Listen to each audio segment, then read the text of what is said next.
Good morning, my dear students. Welcome back to chemistry class.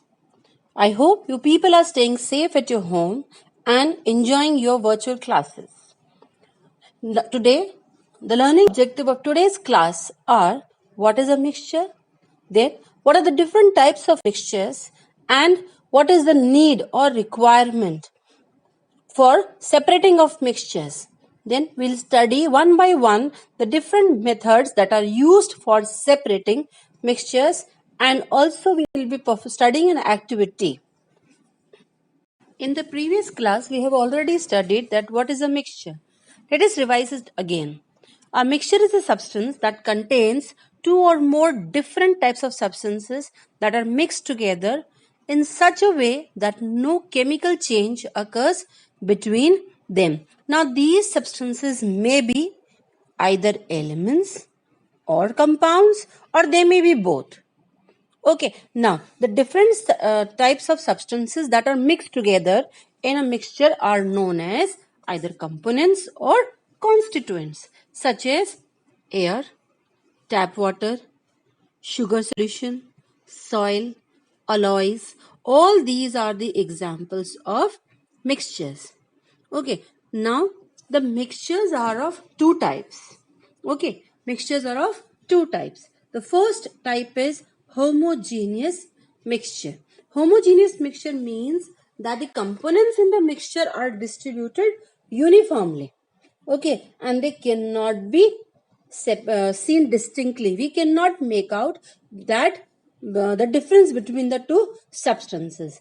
Then it is known as the homogeneous mixture. For example, honey. Yes. Then salt and if salt is mixed in water or sugar is dissolved in water, then these salt and sugar solutions, these are also known as homogeneous mixtures. Then the another example is alloys. Alloy means it is a mixture of two or more metals, non-metals, then metals and non-metals, anything it may be. Okay, for example, stainless steel. Stainless steel is an alloy. Then bronze, brass, or all these are the examples of alloys. And alloy is also a homogeneous mixture in which the components are uniformly distributed, and we cannot make the difference distinctly. We cannot distinguish between the components. Then it is known as the homogeneous mixture. The next type of mixture is the heterogeneous mixture. And the heterogeneous mixture is a mixture in which the components that make up the mixture are not uniformly distributed and that can be seen distinctly. Then the mixture is known as the heterogeneous mixture. For example, if we put some oil in a glass filled with water, then we can easily make out where the oil is, and we can easily see that oil is not properly mixed in the water. Then these type of mixture is known as the heterogeneous mixture. Okay, and the properties of this type of mixture, it may be different in the different parts of the mixture. For example, smoke. Smoke is also a heterogeneous mixture. Okay, so there are two types of mixtures: homogeneous mixtures and heterogeneous mixtures. Now, why mixtures, or why there is a need to separate the mixtures?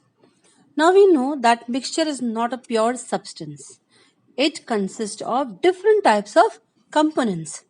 Okay, now different types of components are present there in the mixture. Now from these components, some may be useful to us and some may not be useful to us. Okay, now to separate these or to get those useful or desirable components that are useful to us, separation is required. Okay, and why it is important? Because of these following reasons. Okay, first reason is that to separate the useful components from a mixture. For example, cream. When we boil milk, after some time when the milk is cool, then what happens? A layer of cream is seen on the top of the top as a top layer of the milk. Now this cream is separated from the milk, and what happens as a result of which what happened, this after churning this cream, then butter is formed. Okay, so that the both the components can be used. Milk can be also used and the cream can also be used. Okay, then the second point is to remove the unwanted materials or impurities from the mixture. For example, the husk, okay, or the outer covering of the grain is removed. Okay, and sometimes you see the unwanted small particles or unwanted stones are also there in the grains and pulses also. So in our home also, our mothers, they before cooking, what they do, they just check it once that are there some unwanted stones or unwanted things that are present there, so that the impurities may be removed. Okay, also sometimes you see the leafy vegetables, the raw leafy vegetables, the unwanted leaves are removed. So to remove the unwanted material or the impurity from the mixture, the need of separation is there. Then to get the desirable or the pure substance. For example, preparation of tea. So tea leaves are removed to get that brewed tea that is used for drinking purposes. So these are the reasons why we need to separate mixtures. Now, what are the different methods that are used for separating mixtures? So, different in a mixture, the components are different, and they have all these different components have the different chemical and physical properties. So, when we select the method, so it depends upon the properties of the components. Okay, so the first method that is commonly used is sieving. Okay, now in sieving, what happens? A sieve is used. Okay, a sieve is used to separate the undesirable components that are not required. Okay, for example, the sieving of flour. Okay, wheat flour that is done in regularly or daily on daily purpose in our homes. Okay, and this method of separation, it depends or it is based on in the difference in the size of the components that are need to be separated. So when we use a sieve, some steps that are need to be followed. Okay, so the first step is that what happens, what we have to do, that we take the mixture that in a sieve. Okay, and what happens, under the sieve a big bowl is kept. Okay, and then we have to shake the sieve. Okay, on shaking the sieve, the components that are large enough that are not able to pass through the holes of the sieve, they remain in the sieve, and the smaller components they pass through the pores of the sieve and they collect in the bowl. Now, so you must have seen this kind of method is also used in the during the construction at the construction sites also, where big stones they are separated from the sand. Okay, and according to the size and the type of component that is to be separated, the sieves are of different pore sizes. Okay, and they are available for that. For example, if sieves with fine pores, they are used to separate bran, okay, that from the wheat flour before making the dough.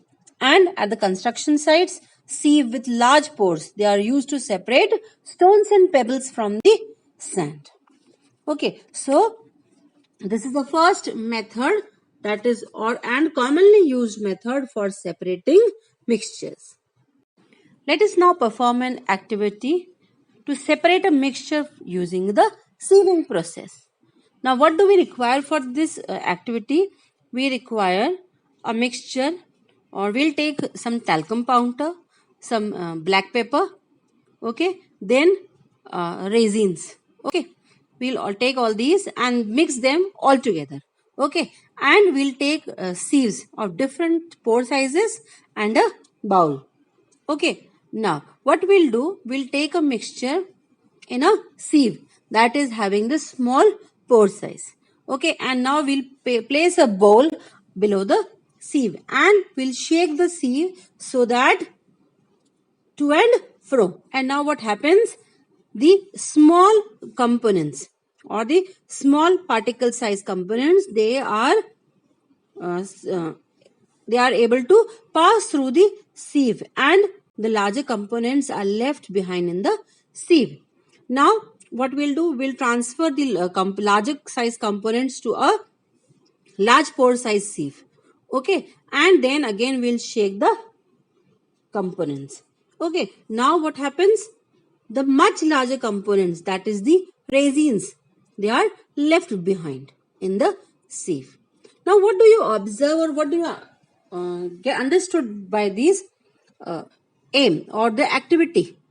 With this activity we understood that when the mixture what we did, that the mixture is passing through the small pore size, then first the talcum powder is separated, okay, then and in the sieve black pepper and raisins are left behind, okay. Now these left behind components, they are passed through the sieve with a large pore size, okay, and from these this sieve that is having the large pore size, the black pepper easily pass through it, okay, and only the raisins are left in the sieve, okay. And we can see that in this way the components of a mixture are separated using the sieving process, okay. So that's all for today, okay. And I hope you people are completing your copies also, and in the next week there will be a small test of the chapter number 1, only of chapter number 1. There will be a small test that I will be taking, okay. I hope you people will study well and will try to attempt, okay. So that's all for today. Keep learning, stay safe and learn more. Thank you.